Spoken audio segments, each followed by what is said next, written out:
Y pues esta primera pregunta que me hace realmente, si empezamos a ver que este padecimiento es multifactorial, podríamos considerar que la alimentación forma parte importante de un todo, como estamos comentando, pero no está nada específico directamente como una causa-efecto de la alimentación hacia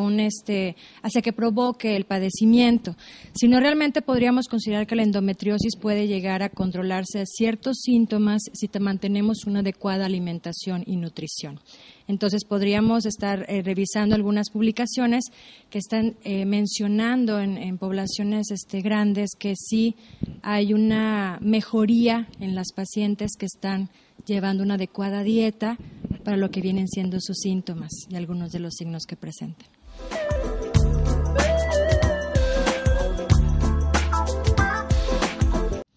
Realmente es un estudio preliminar que tenemos ahorita de 15 pacientes. Vamos a hacer varias fases para ir teniendo mayor muestra.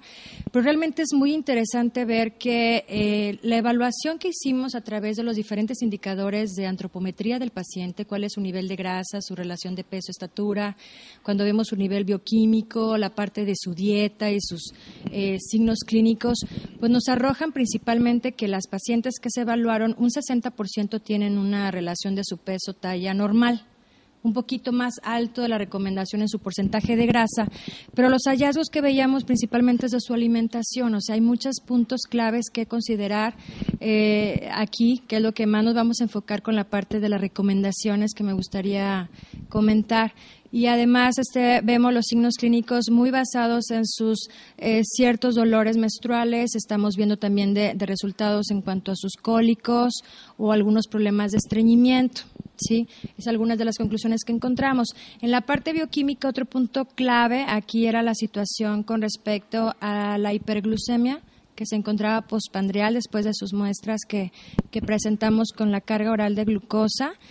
Un 40% tenía una hiperglucemia, pero más del 50% tenía hiperinsulinismo, que ese es uno de los puntos que vamos a trabajar con lo que es la plática de nutrición. Y las cuestiones de los aspectos nutricionales, que es una de las conclusiones más claves, era que veíamos que estas mujeres, en un 80% de los alimentos que usan para su vida diaria es el consumo de las grasas, siendo las grasas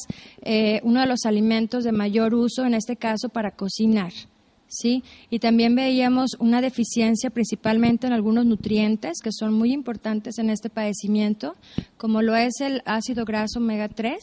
y algunos otros oligoelementos como lo que era el magnesio, el zinc, ácido fólico y también la vitamina B12 y la vitamina C. Entonces, de aquí partimos a que este estudio clínico observacional, o sea, ¿qué es lo que estamos observando en estas 15 pacientes? Pues empezamos a relacionar todos estos factores para ver qué es lo que realmente esté relacionado de cierta manera a una sintomatología que refleja la paciente, principalmente. Entonces, son hallazgos preliminares, pero bastante interesantes que podríamos estar encontrando más a medida que avancemos con esta investigación.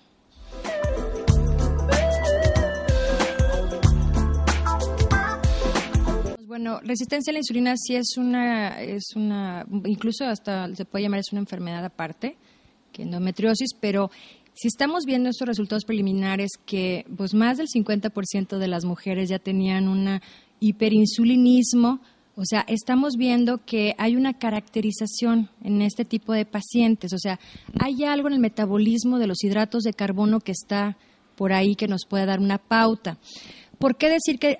lleven diferente dieta? Yo creo que no debería ser la misma dieta que deberíamos recomendar a estas pacientes, puesto que de cierta manera a lo mejor no reflejaron una hiperglucemia o un hiperinsulinismo postprandial, las pacientes de que nada más tengan la endometriosis, pero deben de llevar su dieta balanceada, equilibrada, igual que la paciente que igual presenta la resistencia a la insulina, que es que esté consumiendo hidratos de carbono complejos, con fibra, que sean integrales principalmente, también de bajo índice glucémico, que es una de las propuestas que tenemos, grasas de buena calidad, que sean grasas que también tengan omega 3 en buena relación al omega 6,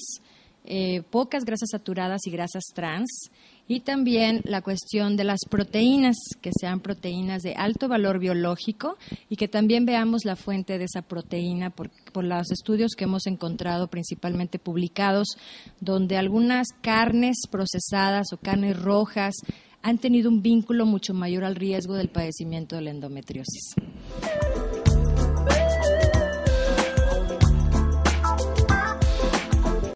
Aquí, por ejemplo, las diferentes fuentes de los omega es lo que tendríamos que darle una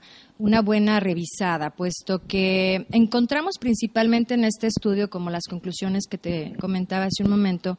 sobre que el consumo de omega 3 era el que estaba deficiente. El consumo de omega 6 es el que más se está dando en este tipo de pacientes, bueno, incluso en toda la población. Estamos teniendo ahorita las relaciones de consumo en la población en general de 20 en relación a 1, 20 de omega 6 con 1 omega 3. Entonces, realmente no tenemos una adecuada proporción de ácidos grasos. ¿Qué quiere decir esto? Los omega 6 los tenemos principalmente en nuestras fuentes alimentarias, cómo cocinamos, con los aceites que estamos usando para cocinar. Entonces, no es necesario que lo consumas en forma de suplemento. Igualmente, el omega 9 lo vas a encontrar en fuentes alimentarias muy comunes, por ejemplo, como el aceite de oliva. Lo vas a encontrar también en el aguacate, en las almendras, en las nueces y algunas semillas. Entonces, realmente el omega 3 va a ser la clave que sea principalmente de cadena larga, que una fuente animal como lo que es el aceite de pescado, para este tipo de pacientes. O sea, se ha demostrado que sí disminuye esta sintomatología de dismenorrea en estas pacientes cuando hay un consumo adecuado de omega 3 de cadena larga, que es el aceite de pescado. Entonces, podríamos considerar que es el ácido graso esencial para estas mujeres.